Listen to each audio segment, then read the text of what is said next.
I want to now bring in with us Dr. Teresa Amato. She's the chair of emergency medicine at Long Island LIJ-Forest Hills Hospital, and she joins us now. You've been patiently waiting to get in on this. Welcome. Thank you, and it's been great. It's been really terrific to see it on the news that all 13 are out. So yeah, and so one of the things we were talking about with Dr. Fornari is the mental health and the mental state of these children and their coach. But let's now talk about some of the physical worries and challenges that they're going to face. What are the first things that a doctor is going to be looking for from the last group of boys and their coach? Right, so we've gotten some news about the first boys that are out that are at the hospital. Some of them were suffering from hypothermia, which is a low temperature, which is expected. They've been exposed. They've had these blankets in the caves, but still they have had to go through some water and then come back out again. So they were wet, they've been exposed. A couple of the boys, it sounded like they had a low heart rate, also probably because of the low temperature. The next things I think they're going to have to start looking at is a little bit longer term effects. A couple of the boys have some inflammation in the lungs. Not sure yet whether that's inflammation versus infection. There are some infections they're going to have to start thinking about.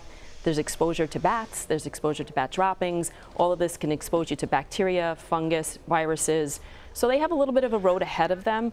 The good news is they've had time to prepare at the hospital because this has been an ongoing effort. So they've had some time to prepare for this. They've had warming blankets, warming fluids. They have antibiotics. They're probably going to have to treat them for rabies exposure. But they've had a lot of time to prepare for this, and they've been getting them in small chunks as well. So as an ED physician, that would be ideal to know what's coming, to know the quantity of the people coming and what sort of their issues are. So it sounds like they were really ready for them.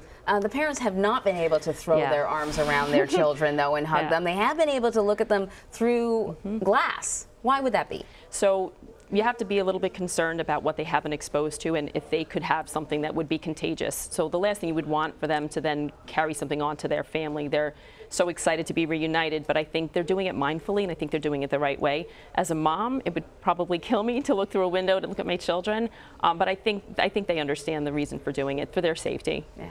What kind of could there be any long-term physical challenges for them? So it depends. Some of the things you can be exposed to, there's something called like cave disease. It's not really an actual disease. It's sort of encompasses all different bacteria and infections. So one of them is like histoplasmosis. If you're relatively healthy, you should be fine. But if you have your immune system kind of goes down, you can kind of manifest and you can get sick. So hopefully not, but I think they're going to have to be mindful if they do have any kind of lung issues or lung symptoms. They probably would want to see a doctor pretty fairly soon to make sure it's not something coming to fruition as an infection. Right. I think the youngest boy was 11. Then you go all the way up to the coach, 25. Quite a wide age range. Are some ages more or less vulnerable? So actually, youth is on their side. Being young actually does kind of help you with these infections. However, being young probably didn't help them so much with the body temperature. But again, that's hopefully something that can be easily fixed once they get to a healthcare provider. So we always say in the emergency room, like, youth is really always a good thing. They tend to bounce back pretty quickly. But again, the long-term concerns I think are real, but hopefully small concerns, but I think they're real. You know, one of the things that we were talking about yesterday, and this is sort of to hit a finer point on what you were making, the point you were making, Anne-Marie, which is the age. I wondered, as an adult who is cognizant, aware of the risks, aware of the dangers, plus the enormous stress of knowing that you're responsible for all of these kids. I mean, the 11-year-old is going to sort of take the lead from the adult and some of the older boys there. But as the coach there, knowing that you are the one who sort of led these boys into this scenario, and now that you're responsible for making sure that they all come out alive, apparently, according to some of the letters that have come out, the coach is the one who rallied them, who kept their spirits up. Could that mental stress play a role in his physical condition? So I think we're not going to know for a while what the mental toll is on all of these kids and the coach. I can't imagine the huge responsibility of trying to keep not only people's spirits up, but keep them warm, keep them safe. I'm sure. I mean, I don't have kids, but I know I have 2 nephews who are boys, and I can't control them at all. So I'm just thinking about, like, trying to rally these young boys and what that must have been like. Well, I think what was on the positive for them, they were a team. They went in, and teams kind of do pull together when things are tough. So in some ways, I wonder if because they were all together, that is probably really helpful for their survivability.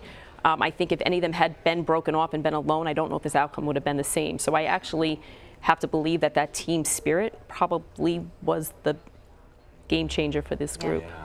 You know, there's been a lot of media attention. And of course, as members of the media, we want pictures, we want to see their faces. But the Thai government has really gone out of its way to make sure that there's no information, that we don't see pictures. They've got sort of a tarp up around the front of the hospital. When the boys are being taken off the helicopter, they have huge umbrellas to block view. And, you know, I know what we would want as members of the media, but, you know, you're a medical professional. And how important is it for them to sort of have their privacy at this crucial moment? Well, I think in general, physicians, we take patients' privacy very seriously. Yeah. Everybody has the right to have private, you know, be private as far as what your health care and your health issues are. I think in this case, it's especially important. These boys have a lot of healing to do physically and mentally, and I think probably doing it out of the spotlight is better for them. Mm-hmm.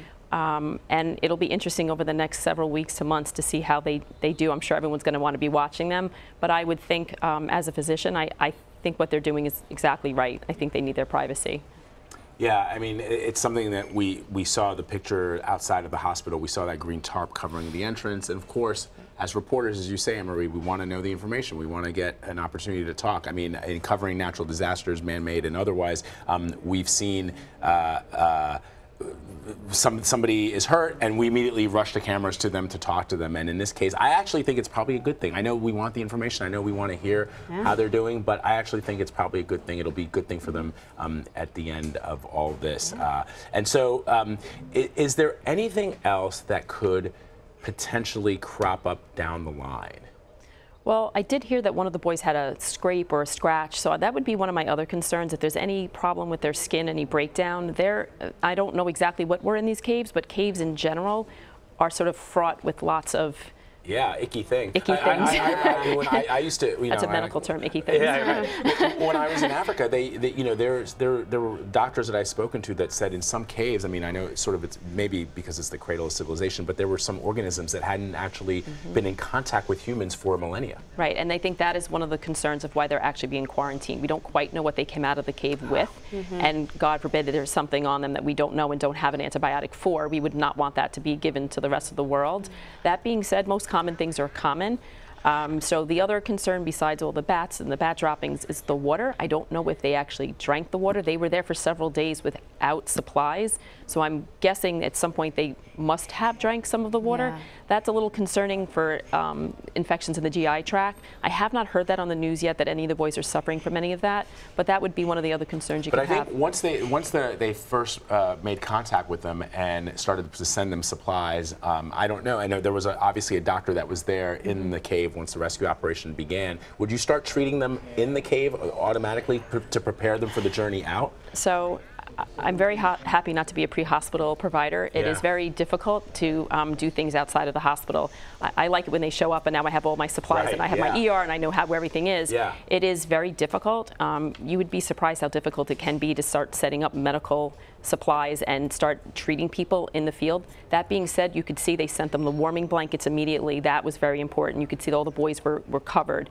As far as giving them things like fluid through an intravenous, I would think that would be very difficult inside the cave. It's not exactly a sterile environment. Right. And actually, if you can hydrate people orally, it's probably the best and safest way to do it. So if the boys were able to drink, which it seemed like they were, it probably would have been the best way to start rehydrating them. Not just with water, but they would probably given them fluids that had other nutrients in it, not just water. Right. I mean, it's truly fascinating. It's truly fascinating the way the medical community has sort of come together to guide them, and the hope is that there are no lasting physical issues as a result of this time here. For sure. It's something that I think a lot of people are going to be wondering about as we track now. I mean, it's interesting. We've been talking a lot about the rescue operation, and now we're at that moment where we can all sit back and say, oh, wow, what a tremendous, awesome day this is going to be for not just the boys, but their family, the coach's family. And now, of course, the reporting starts as to who they are, Where do they come from? Yeah. Who are their family members? You know, there's this whole other machine that's going to happen. And you know, and how did this all happen? We keep asking that question. We really don't know because we're just so happy that they were found. But yeah, many more questions and answers. Dr. Teresa Amato, thank you very much. Thanks. Appreciate it.